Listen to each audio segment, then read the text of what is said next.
Ngayong araw, isang murang tattoo na naman ang ibibigay natin para sa tagigenyong medyo Bulakenyo. Kasi may bahay din siya sa Bulacan eh. Pero dumayo pa dito sa Baras Rizal Tattoo Studio natin. Galing pa all the way from Taguig. Taguig lang naman. Pambihira, amazing, fantastic, grabe. Ang layo pa ng pinanggalingan nito. Mga isang oras. Nakamotor kasi ito eh. Palagi raw siya nanonood sa atin sa YouTube, TikTok at syempre dito sa Facebook. Kaya nga sobrang laking pasalamat ko sa tiwala nito ni boss. Kasi sa dinami-rami ba naman ng artist sa buong mundo ng mga halimaw at planetang Nemik, tayo ang napili niya. Swerte talaga. Kaya naman, I'm feeling so blessed talaga. So eto, promise ko sa kanya at sa iba pang mga mangangahas at susubok magpatusok sa akin, ako bahala sa'yo. Gagawin ko best ko dyan kahit pa na murang-mura lang tattoo natin. Kahit sanlupalop na probinsya kayo galing. Kahit na yung service ko pa kayo dyan sa inyo. Rizal man yan, Manila, Calabarzon, Mimaropa, Bicol, Baguio, Tagaytay o kahit sang probinsya. Basta kayang puntahan ng motor ko o kahit dagat pa yan, hahatiin ko. Hindi yung dagat, hahatiin ko yung oras ko. May pasok lang yung appointment mo sa schedule ko. Tsaka hindi naman ako sobrang busy. Slightly lang. Ako bahala sa inyo. I got you, bro. Anyway, client requested a chest piece tattoo na may asong lobo na design na may kalahating wolf na may balahibo. Ano daw?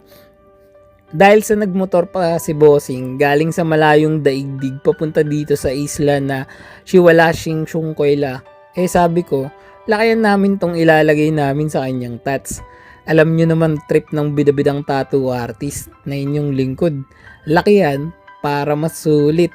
Yung laki na hindi niya sukat expectation na beautifulness. Yung mga ganitong portrait, ang pinaka-paborito kong mga project pa naman. Alam nyo naman ako, sa mga nakakaalam, sa mga nakakakilala sa akin, kilalang kilala nyo ako.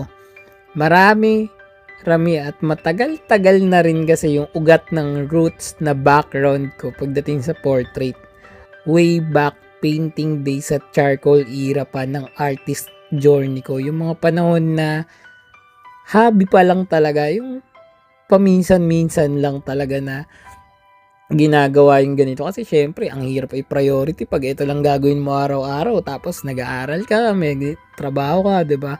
Kaya nga, angas, sobrang sarap sa pakiramdam ngayon na ginagawa ko na to on a daily basis na ito na talaga yung full-time, work-time, lifetime, diba? Naalala ko tuloy dati, yung mga sinaunang drawing commissions ko. Throwback my time in high school. Minsan nga kahit walang bayad lahat drawing sa akin yan. Yung mga crush ng classmate, yung teacher na nagtuturo sa harap habang nagsusulat sa blackboard, yung seatmate ko na tululaway kasi natutulog nang nakadikit yung kanang pisngi sa desk ng armchair.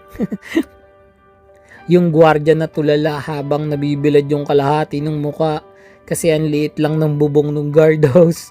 Yung anak ng principal na takbo ng takbo sa playground habang hinahabol yung pusa na alaga ng may tindahan dun sa Bulacan tuloy, sa labasan pala. Di lang mga tao at mga hayop damay pati mga halaman na parang lantang gulay na walang buhay na parang binasang isda na nabilad kasi hindi nadiligan kasi tumakas yung cleaners na listang noisy kasi kanina maingay na lagot yun kinabukasan. Ay, ang layo na napadpad ng kwento ko. Balik tayo dito sa client. Etong si boss, tumakas lang daw sa kanila habang wala yung asawa niya kasi nasa trabaho. Lagot ka, boss. Joke lang. Nagpaalam naman daw siya. Basta labas ako dyan Ako napagutusan lang. Ayan dadaylan ko. Ikaw bahala dyan, boss, matulog siya labas ng kulambo. Etong session pala namin, sinamahan ko ng konting interview. Malaboy Abunda. Syempre para alam ko naman yung iba sa mga pangyayari sa buhay ni boss. Mamaya kung sino-sino na lang tinatatuan ko, malay ko ba kung wanted yan. Kaya ako mahilig talaga ako magtanong. Tsaka syempre sabi ko nga sa inyo, lalo na kapag mga mas may edad sa atin, yung mga nakakausap natin. Etong si boss 40 na daw siya eh. Mas marami tayong matututunan sa kanila, mga experiences nila sa buhay, mga lessons, mga learning nila, realizations in life, di ba? Sayang nga daw at di siya nakapagdala kasi yung etong si boss salesman. Yung mga products na binibenta nila sa mga SM, yun. Hindi siya nakapagdala. Bibigyan daw niya sana ako ng used oil. Joke lang. Hindi, yung bagong mantika naman daw. Kaya lang, hirap din kasi magdala kasi nga nakamotor lang siya eh. Wala pang top box. Naka Honda Click to si boss eh. Doon sana sa U-Box no. Kaya naman pala lakas ng loob dumayo magpunta dito kung saan naman pala napapadpad dahil sa work. Field work kasi. Nagkumpara ko pa nga na pares kami. Sa pag-home service ko sa experience ko since mag-start ako dito sa industry, malayo-layo na rin narating ko. Luzon to Mindanao, di ba? Kaya nga, sabi nga, malala. Ano to? Ang lala. Eto, sabi nga, malayo-layo pa pero malayo na. Alright, trust the process lang talaga at huwag kang nginto. Kahit saan mapadpad, kahit lumipad pa tayo, minsan lang nadama ang ganito. Oo. Kanta yata yun. Teka. Napaba na naman tong kwento ko. Para sa mga tropa natin dyan na gusto ng murang tattoo kagaya nito, kontakin nyo na agad ako sa FB page, More Than Vlogs. Text o tawagan ako sa cellphone number ko, 0970-8250-395. Paano? Bago matapos tong video, alamin at panoorin muna natin ang tattoo client review. Let's go! Yeah, gusto mo ba ng tattoo? I got you bro. Full back, full sleeves, full leg, let's go. Full front, sa tuhod, sa siko, sa leeg, ulo kahit face ganado. Support local, proud Pinoy artist. Murang tattoo pero maangas, legit. Daw ang pinaghirapan, buyat bawat beat. Baguhan pero may diskarte, hindi cheap. Line, shading, harmony, flow, texture, contrast, light and shadow. Design na malupit, ako bahala sa'yo. Sa studio. Boss, tapos na yung tattoo natin. Ano masasabi mo? Yun o.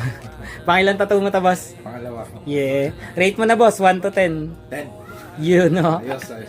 Si Bossing, dinayo pa tayo niyan dito sa studio galing sa Tagig. Tagig. Walit ka pa ba, boss? Oh, boss. Meron pa. Yun o. Salamat, boss, sa tiwala.